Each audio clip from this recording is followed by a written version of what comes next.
जी चाहे वो लिखे। ओहो स्कूल टीवी से अब समझे और सीखे। सपनों के बादल में उड़ जाए, नॉलेज के जंगल में खो जाए। सपनों के बादल में उड़ जाए।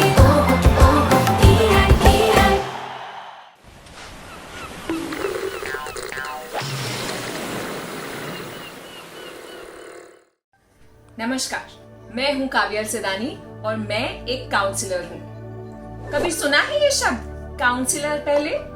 पता है, कई सालों तक मुझे खुद को पता नहीं था कि एक काउंसलर क्या होता है, क्या काम करता है। आज मैं खुद एक काउंसलर हूं और पिछले 15 सालों से काउंसलिंग कर रही हूं। ये काउंसलर मैं कैसे बनी, उसके पीछे एक छोटी सी कहानी है, सुनाओ। जब मैं छोटी थी तो 3 भाइयों बहनों में से सबसे बड़ी थी, लेकिन मुझ में ना ऐसा कोई खास टैलेंट या खूबी नहीं थी जैसे आप में है। कितने सारे लोग कितने अच्छे से पढ़ाई करते हैं, ब्रिलियंट हैं, चैंपियंस हैं।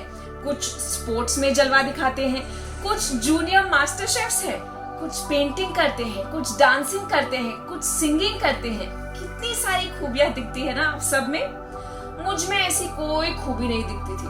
मैं बस बोलती जाती थी, बोलती जाती थी, बोलती जाती थी। आज भी बहुत बोलती हूँ। लेकिन तब मेरे छोटे भाई बहन बहुत स्मार्ट थे, आज भी स्मार्ट है।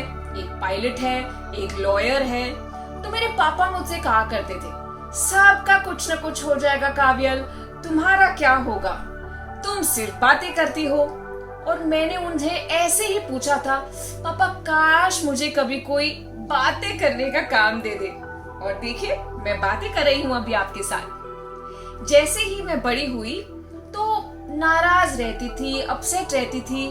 कभी कोई खूबी नहीं थी ना, कभी कोई प्राइज नहीं मिला था, कोई कंपटीशन नहीं जीता था, तो कॉन्फिडेंस नहीं था मुझ में। ऐसा लगता था कि पता नहीं मैं किसी चीज के काबिल हूँ या काबिल नहीं हूँ, कोई मुझे पसंद करेगा, पसंद नहीं करेगा, मैं कभी भी कुछ भी बन पाऊंगी या नहीं। तो जैसे चुपचाप रहती थी तो मुझे किसी ने कहा, शायद तुम्हें काउंसलर की जरूरत है। जैसे हम बीमार होते हैं और हम डॉक्टर के पास जाते हैं और वो हमारे शरीर का चेकअप करते हैं, वैसे ही काउंसलर्स हमारे मन और भावनाओं का चेकअप करता है। अगर हम टूट जाते हैं तो हमें हौसला देता है, अगर हम नाराज हो जाते हैं तो हमें खुश करता है ना। बहुत ही खूबसूरत काम एक काउंसलर का। पिछले 15 सालों में मैंने लगभग 20,000 से ज्यादा बच्चों और बड़ों से बात की होगी। मुझे बच्चे सबसे ज्यादा अच्छे लगते हैं। क्या चीज होते हैं बच्चे।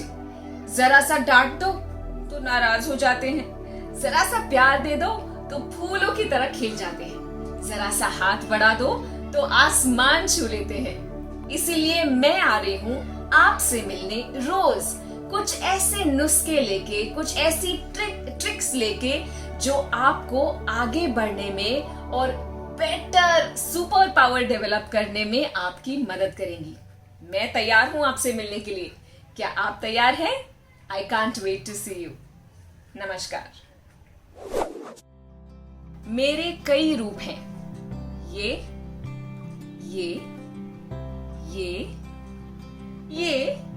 और ये भी। पहचान कौन?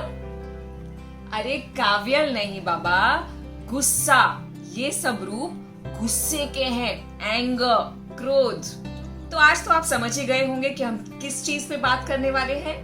जी हाँ, और आज हम बात करेंगे गुस्से को काबू करने की कुछ तरकीबों पे। आपको किस चीजों में खुशी मिलती है? मुझे तो बहुत सारी चीजें खुश कर जाती है, जैसे बहुत घंटों तक सोते रहना, आइसक्रीम खाना, पिज्जा, पानी पूरी खाना, अपने दोस्तों से मिलना, बच्चों के साथ खेलना, नेचर में घूमना। ये सब चीजों में कितना मजा आता है ना।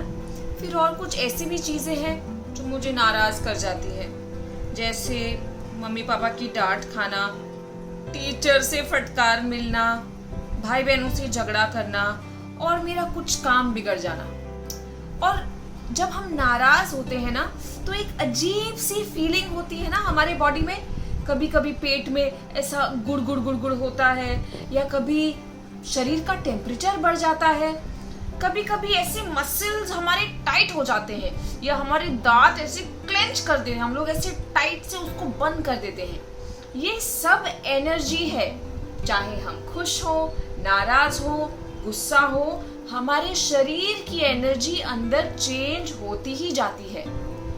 जब हम नाराज होते हैं या गुस्सा होते हैं तो हमारे आसपास लोग हमको बोलेंगे, गुस्सा मत हो, कुछ मत बोलो, गुस्सा पी जाओ, गुस्सा थूक दो, गुस्सा मत करो, रहने दो। अब ये सब एनर्जी जाएगी कहाँ? कहाँ जाएगी? सोचा है कभी?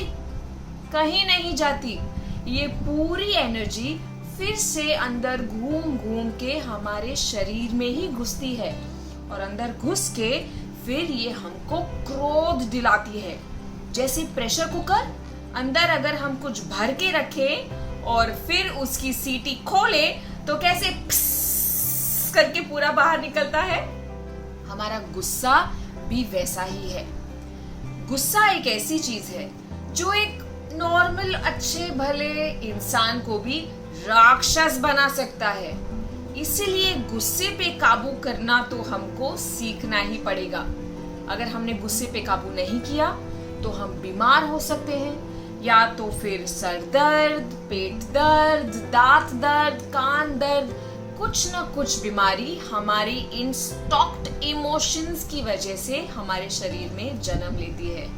तो कुछ नई तरकीबें देखें इस गुस्से को कंट्रोल करने की। जब हमें गुस्सा आता है तो सबसे पहले क्या करने का मन करता है? बोलो बोलो, हम सबको पता है। सबसे पहले हमें मन होता है कि किसी को 2 गालियां देके ठोक दे, मार दे। लेकिन अगर ऐसा करेंगे तो या तो हम अस्पताल जाएंगे या तो पुलिस थाने, क्योंकि अगर हमने किसी पे हाथ उठाया तो भैया बहुत बड़ी प्रॉब्लम हो जाएगी। लेकिन हाथ उठाना तो चाहिए, लेकिन किस पे? किसी सेफ चीज पे। ये है मेरा तरकीब नंबर 1, मेरी सबसे फेवरेट तरकीब गुस्सा निकालने की। 2 तकिए लीजिए, उसे अपने ऐसे लैप पे रखिए और मारिए इसे पेट भर के। दिखाऊं कैसे? हंसिएगा मत। अब मैं सोच रही हूँ मैं किसका गुस्सा निकालूं। आ गया समझ में। देखिए मैं अब गुस्सा कैसे निकालती हूँ।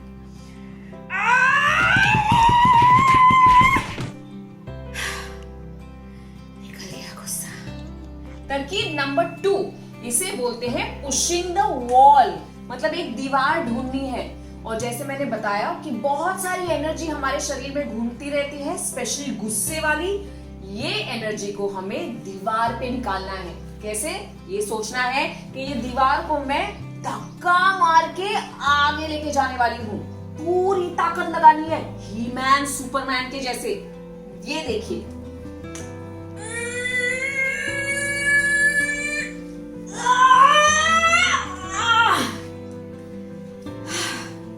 इसे आप साउंड इफेक्ट्स के साथ कर सकते हैं या बिना साउंड इफेक्ट्स के, लेकिन करिएगा जरूर। जितनी गुस्से की एनर्जी है ना, वो सब थकान में निकल जाएगी। और ये जब आप कर लेंगे तो आपका शरीर हल्का और रिलैक्स्ड और गुस्सा फ्री हो जाएगा।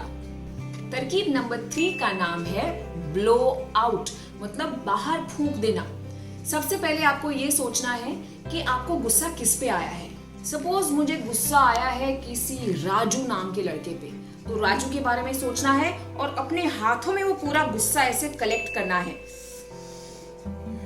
अंदर सांस लेके सोचो राजू के गुस्से के बारे में, फिर हाथों को अपने सर के ऊपर से लेके नीचे फेंकना है जमीन की ओर, जोर से राजू का नाम लेते हुए, राजू। ये एक बार फेंक दिया, अब दोबारा फिर से, राजू। दूसरी बार फेंक दिया, अब तीसरी बार बहुत शांति से और नम्रता से इस गुस्से को जमीन पे डालना है। राजू। ये एक्सरसाइज हमारे शरीर से उस गुस्से की एनर्जी को निकाल बाहर फेंकता है। आपकी मुस्कुराहट का और आपकी सेहत का ध्यान रखना, उसका प्रॉमिस मैंने लिया है।